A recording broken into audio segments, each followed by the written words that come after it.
Well, the African Union is calling for calm in Gabon. The chairperson of the African Union Commission, Moussa Faki Mahamat, is deeply concerned about the developments in the absence of the country's president, Ali Bongo. Bongo is understood to be seriously ill. Vice President Pierre-Claver Mag-anga Moussa-vou has taken control after a meeting of the country's ministerial council. The move has been approved by Gabon's High Court. Earlier in the week, it changed the constitution to allow Moussa-vou to become interim leader. Opposition parties have rejected the move, warning of a political and constitutional crisis. President Bongo has been hospitalized for nearly a month. However, last week, his office reported that his condition was improving. Well, let's now go to Addis Ababa, where CGTN's Coletta Wanjoe is standing by for us. Coletta, before we get to the AU statement on Gabon, what were the main concerns about what's going on there?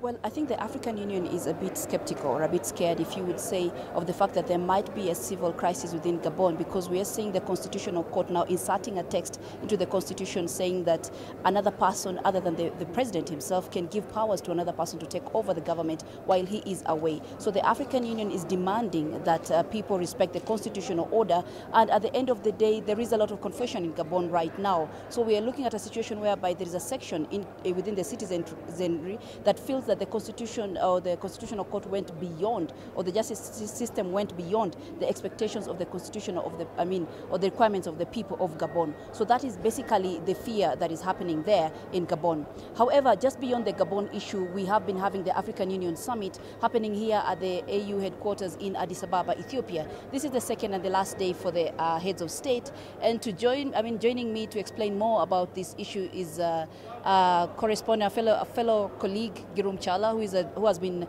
on top of the issues here at the AU Commission as far as the summit is concerned. Girum, we've seen presidents meeting here. It is the second day, and people are expectant. But what people are still asking, what are some of these inefficiencies that we've seen in the AU that need reforms?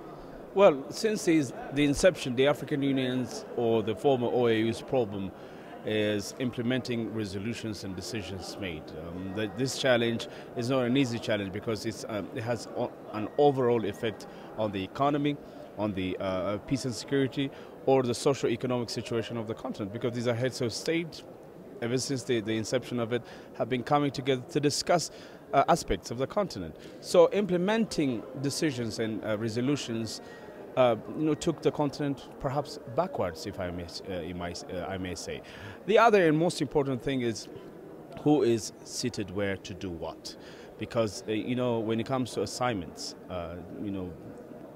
it's always understandable that the African Union Commission is the implementing body of the decisions made by the heads of state. The Union relies on it, the continent relies on it, the people of the continent relies on it. But the problem is that sometimes, and most of the time, to be honest, the people who are leading it or holding the position inside this organization are not capable of implementing even those decisions which are at the verge of being implemented. So there are multifaceted problems. That's why reform is needed. Then, Girum, looking at the reforms, if we look at the Kagame report on reforms, he's got beautiful reform recommendations. If the African Union Summit at least adopts majority of this, how do we as citizens of Africa going to benefit from this? Because at the end of the day, citizens have been saying it's only our leaders who benefit from the AU organization. So how are we as African citizens going to benefit from this? First of all, peace prevailing in the continent benefits the people. Progressive economic development, participatory political system, and overall development in the African continent. The Africa we want in general terms benefits the continent. So the reform is depicting the fact that, as President Kagame is also saying, that there is a problem, we need to fix it.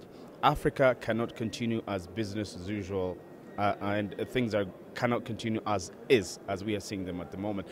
The reform also demands quick change in certain aspects of the Commission. For example, how, as I was saying earlier, governance should be made when it comes to handling matters of the business. It could be in the peace and security area, politics, or economics. People of Africa, that's why are looking forward to results of every summit's resolution here. That's why the reform is also, for the first time in a long time perhaps, is giving hope for the people of Africa that now perhaps we might see the change we've been looking forward to see for more than perhaps 60 plus years since the inception before the OAU, AU after it became the African Union, and now with a new blood of leadership like the one that we are seeing in Ethiopia. Reforms are, delivering for the people under the Prime Minister Abiy Ahmed. President Paul Kagame is known to deliver reforms and vibrant economy for the people of Rwanda at the same time. Other countries can also be mentioned. Collectively, however, Africa looks forward to better benefits out of this reform, and we shall see if that's going to be the case. Okay, thank you very much. Now we have to, Karen, we have to run because the African Union Summit has just concluded. We have to get the press conference from President Kagame and the AU chairperson, Mahamat Moussa Faki. I'm sure Girum and I will be bringing you more updates in the course of the day. Thank you. Okay, thank you, you too. You've got a run there. That was our colleagues, Coletta Wanjohi there and Girum Chala in Addis Ababa following the African Union Summit. That's in Ethiopia.